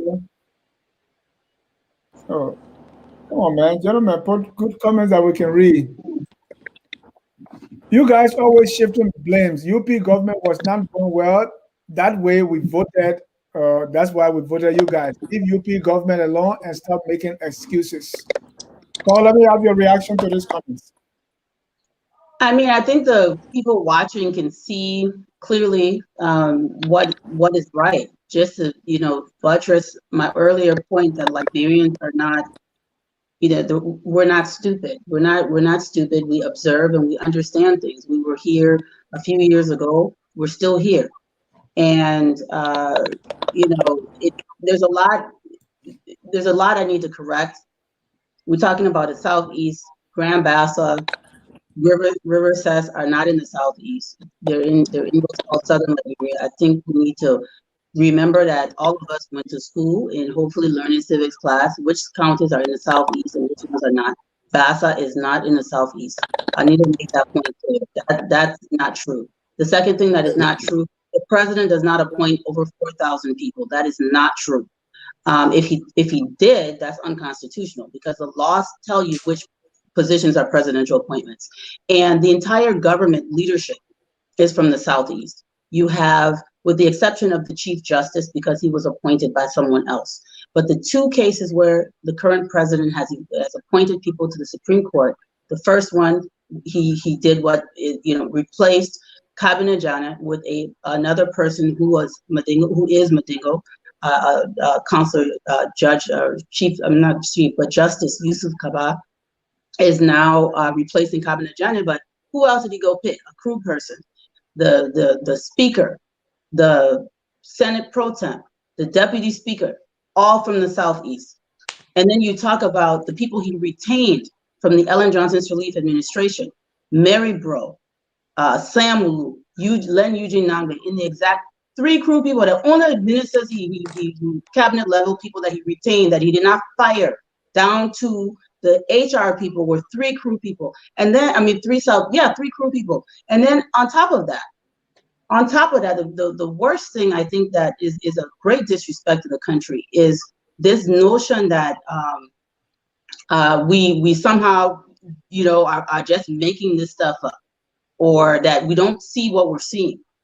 Mr. Cooney, yes, I agree that these are personal things that the president is doing, and many presidents before him have probably womanized and done terrible things. They did not do so openly, so brazenly. Our children are watching.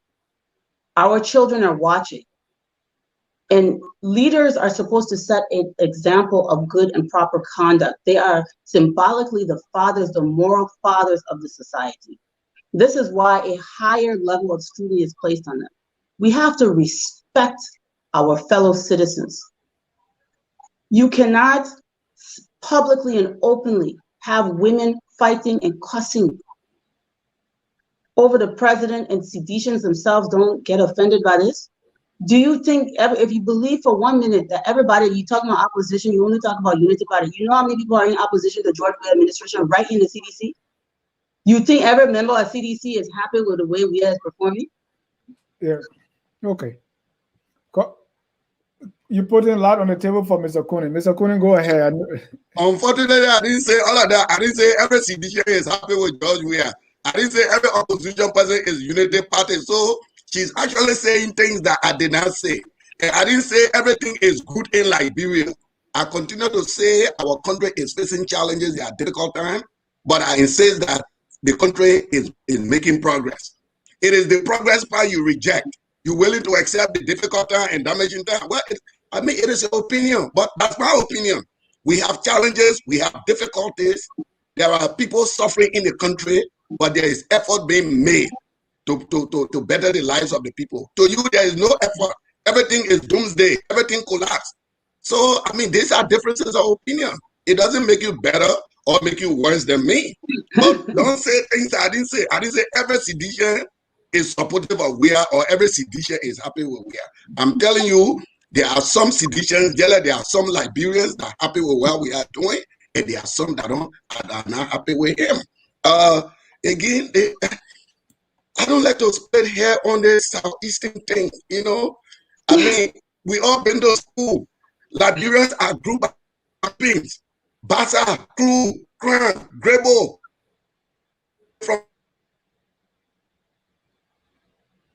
All right, we have a problem there. Let's take a short break. When we come back, we'll get your closing comment. At Focus on Liberia, we discuss everything Liberia, from education to politics, arts and culture, entertainment, agriculture, history, religion, family, and technology. Focus on Liberia uncovers and showcases the best of Liberia and shows the world the truth about Liberia. We educate, elevate, and promote all things Liberia. We conduct interviews, panel discussions, debates, and more. Tune in to Focus on Liberia on Facebook and YouTube and be a part of the stories that make up the news. This is Focus on Liberia, and I am Dennis Jah. Welcome back to Focus on Liberia. If you're just joining us, this is Focus on Liberia. We are discussing the promises of President George Manneh Weah, the promises he made as a candidate. Are those promises kept? Working progress? Or complete promises broken? Yeah, Mr. Coney, we had an issue with your connectivity. So at this time, we're going to go around the room for your closing comments, and you can wrap those things up in your closing comments now, Mr. Coney. So let me start with you. Yeah, let me point to another tabata. The other tabata I will close on here is the fact that a political party that has members who are organized around a set of principles, a set of belief system that goes to election and win an election. The tabata here is that the only time you think there is government of inclusion is when a political party turn all the power of government to the opposition side. It is the biggest tabata that I've ever heard. A party that wins has the power, the authority to constitute the government the way they deem it fit. There is nothing in the constitution that says if you win election, form unity government. The Weah government is not a government of national unity. It's not an interim government. He got a mandate from the Liberian people by people who believe in the values of the party, and which it is unfair to expect that people who fought for that party should be getting preference in what they fought for. So to suggest that the only way we have inclusion is if the CDC government tell most of the functionaries of government to opposition, and then we get unity. That's the greatest tabata. The other tabata is that for us to be treated fairly as citizens, for us not to be discriminated, if the measure of us not being discriminated is our representation in government, that's another greatest tabata. I mean, we can say fair treatment for everybody in the country should be based on how we are represented in government. That's not the meaning of fair treatment. Fair treatment means that in a society, you have the right to live your life the way you want to live it. It doesn't necessarily mean we have to create a government or tribal representation. Thank you, Mr. on the show tonight. Thank you. Mr. Sharif, let me get your closing remarks. So, having said all of the, the things that, the CDC government would not like to hear, maybe let me say some things that they would like to hear tonight. And that is that I don't see the collective opposition as a, not yet, at least not yet, as a viable alternative to this government. They haven't proven it to me. And I don't think that, so if I was advising the CDC tonight, I would say to Mr. Weah, continue to go to the interior, visit Lofa County, visit Nimba County, visit Sino County, visit Grand Jada, visit Cape Mount. Do things that, look in the past and see what has worked for other presidents. I mean, the immorality is over the top. Okay. Can we have, some semblance of morality where the president is putting himself in the position of a president? One of the panelists said it right.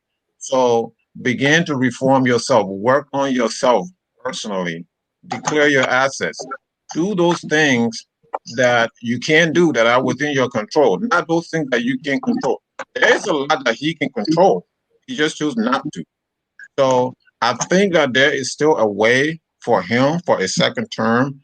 I'm not discounting that. So in a way, I agree with Mr. Coney. I don't agree that it's going to be a one-rounder. This is not a one-rounder thing. But I do agree that there's a way out for him. But he has to work towards that. There's a lot of work to be done for him. That's for sure.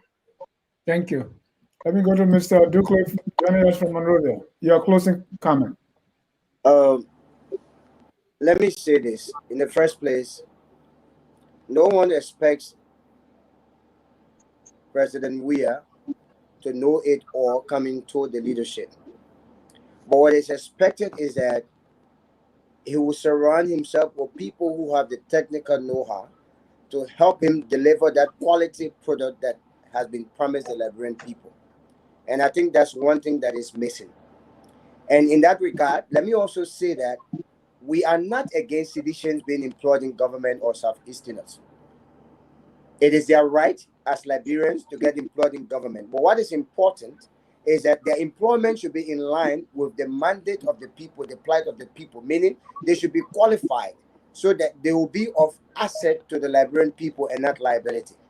But what we see today, we have a lot of seditions in government who are not qualified, who are not rightly vetted, and who become more liability on the government. And that's the issue we are flagging. Because I'm speaking, yes, they work hard, they were part of the movement, but at the end of the day, the movement itself must subject itself to the will of the Liberian people. Once you win an election, you are no longer a political party, you are a government of the people, for the people, by the people. Therefore, whatever actions you take, those actions must be in the supreme interest of the Liberian people. The other thing is that, look, we should be clear with ourselves. When there's progress from the UP, which this government is continuing, we boast of it. We boast of roads, contracts of which were signed by the UP government. But when they are perceived failure from the UP, then you flag out and distance yourself from them. That's the highest level of hypocrisy I'm seeing here. If you're going to be proud of the progress that was made, which you are continuing, then you should also assume that responsibility and liability without, crying foul here. Now, is George Weah going to have a second term? I said no. I'm saying this to mean that all of the promises that we earmark, freedom of speech, Zenu Miller died. We all know of it. Many of the journalists have been, they have been manhandled. When you talk about unity, there's no unity. Inclusion is not there. It said that the resources will not be in the pocket of individual. It is not true. This is happening. So all of these factors combined culminate into a sense of disgruntlement that will lead the Liberian people to show themselves. When you go on a football field, when they give you a yellow card, that is to tell you need to come back to your senses. If they give you another yellow card, it is telling you that you are almost out of the stadium. And that is what has happened. 2019, the 2020 election, it is enough to say that George Weah will not come back because he's not doing well. I heard someone talk about lights. Look, if we are going to take money from our natural resources, from the police officers, from the social workers, from the teachers, from the fire workers, the health workers in the name of development, then those development must be tangible, they must be transparent, accountable, and there must be something that will be wholesome for the future. We move from the poles that Doe left to the ones that Ellen brought. Now we are into a 7-inch pipe, and we'll call that development. 7-inch pipe with solar panels on it. Now that it's raining Liberia, they can shine, and you call that development. All of these things, for me, they are shameful. And someone said they have brought this government, the nation, down to complete degradation with the way things are happening. Liberians are no longer sleeping.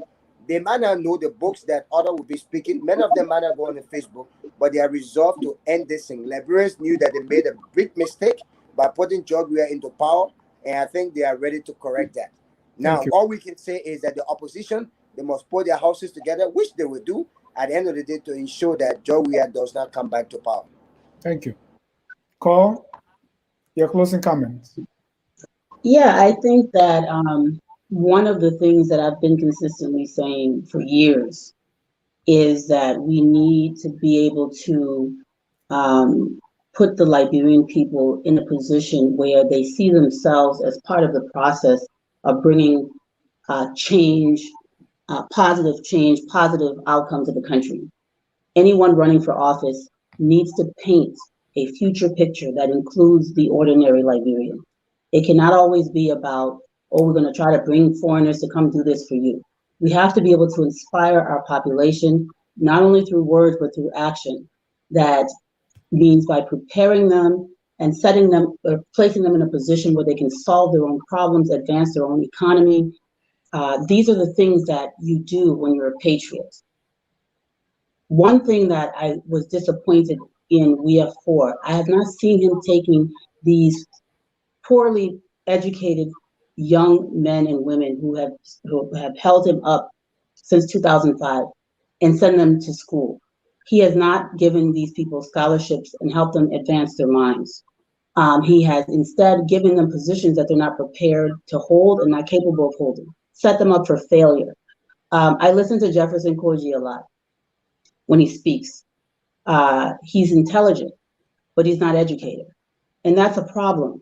If the president actually cared about him, was really a mentor, if I were his mentor, I would send him to school and I would prepare him for the future. And Jeff Koji, educated, would be such a great contribution to the country. But instead, you leave him in his existing state, dress him up and set him up for failure and ridicule. The country's ridiculing him. That's not fair.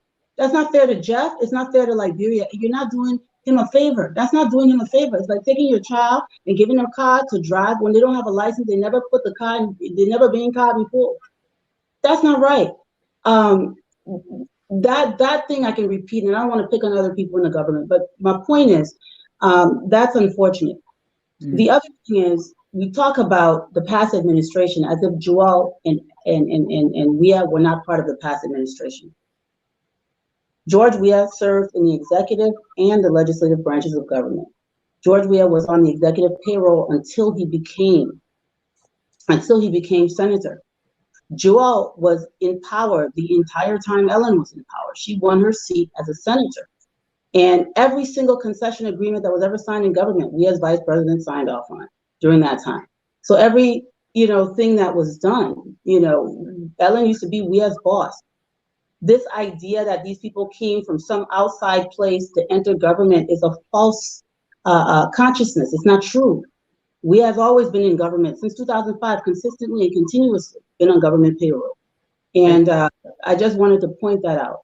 So with that being said, I don't believe that Weah will win the election one round, but he has a strong chance of winning, and it's because the opposition is not doing enough to fire up the base. The opposition is also really petty in a lot of ways, and they're doing a lot of wrong things differently. And that doesn't set well with me either. I'm a member of the Unity Party, but I'm extremely critical of UP as well. I don't join parties, to follow people. I didn't join UP because Ellen was president or whoever. I believe in the founding principles of both Liberian Action Party and Unity Party, which have since merged. And that's why I'm in the party. But there's a lot of things that UP is doing wrong, terrible things the ANC is doing wrong. The selection process for candidates is flawed and laden with corruption and anti-democratic tenets, and I say that all the time. It doesn't mean I have a lot of friends, but Liberian people are watching these things, and they're getting upset, and so it goes both ways. So opposition needs to be the change that they're seeking now, as they're seeking power, not after. Because if you don't behave yourself and conduct yourself with integrity and decency now, Liberian people will not believe you'll do it when you take power. And I think that's the problem I have. Thank you. Tomorrow at 6 o'clock, we're going to be having the literary hour with host Dr. K. Moses Nambwe and Jackie Saye. And they're going to be interviewing author Augustine Sharif. You don't want to miss that. Ladies and gentlemen, at least I can take one. Yeah, hold on, Mr. We have 6 minutes to end the show. We've gone 30 minutes above, so hold on.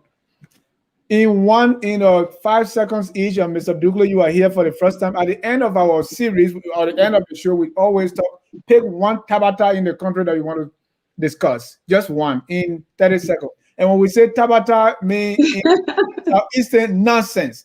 There are a lot of nonsense going on, and we must call them out as it is.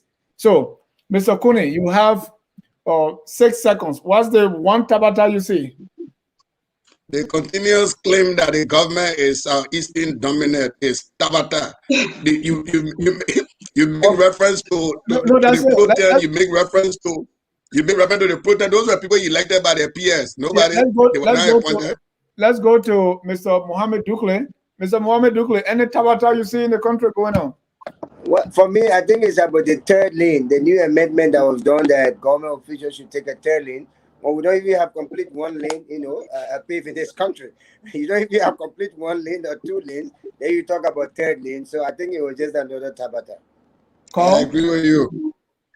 Tabata that I want to talk about is the fact that you've got child rape, child molestation, brutality against innocent children in schools, in churches, in communities, in homes. And Liberian people are outraged about one little boy in Facebook. I think that's the biggest pile of hypocrisy I've ever heard coming out of anywhere. Y'all stop all the child rape and molestation and all the horrors that are happening to children. Talk about the child molesters first before you can talk about one little boy in Facebook. Thank you, Mr. Sharif. And then Tabata. You please unmute yourself, Mr. Sharif. So in 1980, there was a military coup against the so-called elite, the oligarchy, right? So for the same reasons that we're seeing, for the same things that we're seeing now. So what is the difference? Why do you get rid of one class of people to only establish a new class, which George Weah and his cohorts are creating? That for me is really concerning. Yeah. It's really what? It's really concerning. It's not Tabata? It is. Right. It is. Say as it is. And the one Tabata I see is, even for us talk show hosts, you take one petty issue as foolish and trivial and make a show out of it. So that in Liberia now we are not talking important things, we are just engaging in trivialities. That's the Tabata that I see. And on that note, I want to thank all of you for coming. I want to thank our viewers, even those who will watch later. Keep it here at Focus on Liberia, where we educate, we elevate, and promote all things Liberian. Until then, my name is Dennis Jah, ending with the song that says, we are all Liberians. You know what? Whether you believe everything that we have done tonight is Tabata or not, we are still Liberians. Whether you believe that Mr. Weah is going to have a second term or not, we are all Liberians, and we must do everything we can to make our country a glorious land of liberty. Thank you. We are Liberians. Liberia is our home. Liberian people.